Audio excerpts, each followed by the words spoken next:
২ নম্বর ওয়ার্ডের ১৩ নম্বর রসুলপুরের মেম্বার বাবুল সাহেবের কাছে সবকিছু শুনতে কি হয়েছে। নোয়াখালীতে সৌদি প্রবাসীর বাড়িতে ডাকাতির ঘটনা ঘটেছে, যেখানে নগদ টাকা ও স্বর্ণালঙ্কার লুট হয়েছে। নোয়াখালী জেলা প্রতিনিধি রিপন মজুমদারের প্রতিবেদনে থাকছে বিস্তারিত। বেগমগঞ্জ উপজেলার ১৩ নম্বর রসুলপুর ইউনিয়নের ২ নম্বর ওয়ার্ডে সোমবার রাতে ডাকাতদের হামলায় গৃহবধূ ও তার ২ সন্তান আহত হয়েছেন। স্থানীয় সূত্রে জানা যায়, রাত ৩টার দিকে মুখোশধারী ৩ থেকে ৪ জনের একটি ডাকাত দল বসতঘরের দরজা ভেঙে ভেতরে প্রবেশ করে। তারা অস্ত্রের মুখে পরিবারের সদস্যদের জিম্মি করে ঘর তল্লাশি নিয়ে নগদ ১ লক্ষ টাকা, ৩ ভরি স্বর্ণালঙ্কার, ১,৫০০ সৌদি রিয়াল, ২টি মোবাইল ফোন এবং কিছু গুরুত্বপূর্ণ কাগজপত্র নিয়ে পালিয়ে যায়। গৃহবধূ পারভিন আক্তার জানান, ডাকাতরা ঘরে প্রবেশ করে তাদের মারধর করে টাকা ও স্বর্ণালঙ্কার নিয়ে যায়। আপনার স্বপ্নের যাত্রা হোক ফ্লাই ইনফিনিটির সাথে।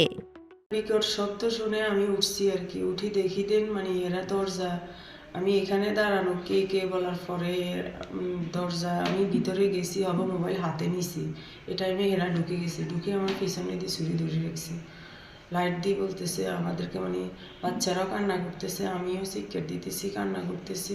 এরা মানে ছুরি দিয়ে গলার ভিতরে ছুরি ধরে মানে আমাদেরকে চুপ করাইছে। চুপ করে বলতেছে যে মানে কি চুপ থাকতাম, চুপ থাকি। এরপরে মোবাইলগুলো তো নিয়ে নিছে, মোবাইল নিয়ে তোষক এই রুমে তোষক উল্টাই সব ফালাই চাবি টাবি নিছে। তো একটা পেজেন্ট মানে ছুরি ধরি দাঁড়াইয়ে রয়েছে, আর 3টে এই পাশের রুমগুলো সবগুলো মানে খুলে আলমারি টালমারি সব খুলে সব তছনছ। আপনাকে কোনো মারধর করেছে? আমারে যখন আমি বসাচ্ছিলাম মানে মোবাইলটা যখন মোবাইল দোনোটা তোষকের নিচে ছিল, তখন হে আমারে মানে উঠতেছি না, আর আমি চিৎকার উঠতেছি, মানে আমারে চুপ চুপ করতেছে, আমি থামতেছি না, আর আমার ধাক্কা মারে একটা থাপড় দিছে।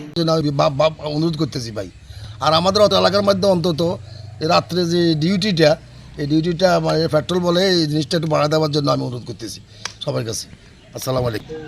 আমি ওই দিন রাতে ৩টার সময় উঠছি, উঠার পরে একটু আবার শুনছি আর কি, আবার শোনার পরে আমি উঠছি, উঠার পরে দেখি সিসি ক্যামেরা ওপেন করছি, আমরা দেখি যে একটা ছেলে বাইরে ঘুরতেছে। তো আমি একবার দেখছি, এরপরে আমি ওই এদিকে বাড়তির লাইটটা একটু কম ছিল, তো আমি আর এত দেখিনি। এরপরে আমি আর আমার ওয়াইফ অনেকক্ষণ অবজার্ভ করতেছি যে আসলে কে এই ছেলেটা। স্থানীয় ২ নম্বর ওয়ার্ডের বাবুল মেম্বার এ ঘটনার জন্য দুঃখ প্রকাশ করেন এবং দ্রুত অপরাধীদের গ্রেপ্তার করে আইনের আওতায় আনার দাবি জানান। তিনি পুলিশের টহল বৃদ্ধি করারও আবেদন করেন। বেগমগঞ্জ থানার ভারপ্রাপ্ত কর্মকর্তা লিটন দেওয়ান বলেন, ডাকাতির ঘটনাটি খতিয়ে দেখতে পুলিশ ঘটনাস্থলে পাঠানো হয়েছে। ইতিমধ্যে একটি মামলা রুজু হয়েছে, শীঘ্রই আসামিদের গ্রেপ্তার করা হবে। হাসনাদুজ্জাহান হিমু, দৈনিক খোলা চোখ। ঘরের মালিক যারা ছিল তারা যখন দাওয়া দিয়েছেন তখন তারা আপনার স্বপ্নের যাত্রা হোক ফ্লাই ইনফিনিটির সাথে।